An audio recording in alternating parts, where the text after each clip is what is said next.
Are you looking for a free open source password manager? Let's discover Passit, a free open source platform to store your passwords securely and share them with your team through simple group permissions. Managing password across a team won't be a nightmare anymore. To start using Passit, you can sign up for free on their cloud version. For more privacy, you can self-deploy it by following the installation guide, or use a platform like ours, Elestio, to deploy it seamlessly on your server or the cloud provider of your choice. We handle the installation, backups, updates, and ongoing maintenance for you. To start using Passit with our platform, head to ls.io and click on Login. Then deploy my first service, search for Passit, and select. Choose between the different cloud providers, regions, and service plans based on your needs, then next. Adjust more advanced settings and choose between the different level of support we provide. The first one is free and included by default. Once you're ready, hit the Create Service button. Once the installation is finished, you will receive this email telling you that your Passit instance is ready. Let's follow the Get Password link. We arrive on Elestio administration dashboard. From there, you can get access to your default credentials, but let's create them together. It's interesting for this specific project. Let's follow the admin UI link. Okay, so by default, we have an account created, but let's sign up instead. Type your email, next, and then this is a password manager, but we need a password, but we can't yet store it inside our password manager. But they provide a link on how to generate yourself a good one.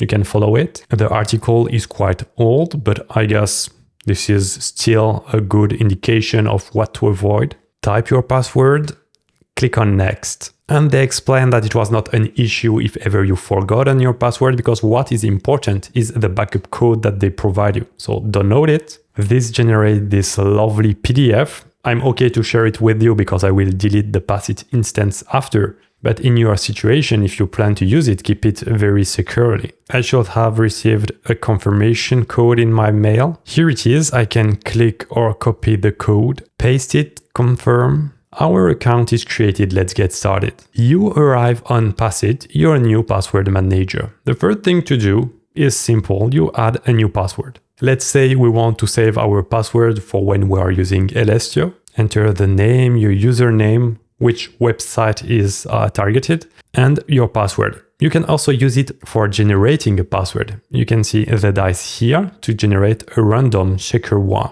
Then you can assign the password to different groups. We will talk about it later. And you can also add notes to explain what this password is about when you share it with your team. Or for example, if you have multiple accounts for the same password, you can say, okay, this one is with this subscription for this purpose. Depends on the way you work. Save new password. Now it's saved, it's in the list here, so we can click on it, we can reveal the password, don't do it with friends around, still add groups, but we don't have yet, delete it. It's just the same view, but allowing you to use it to copy paste the password wherever you need. Where things get very interesting is the groups feature. With Passit, you can create groups, and this allows when in your business, in your team, you need to share credentials to do it a checker way. Let's say we create the marketing group and then you add members to it. Let's say I add Joseph, the CEO of Elestio.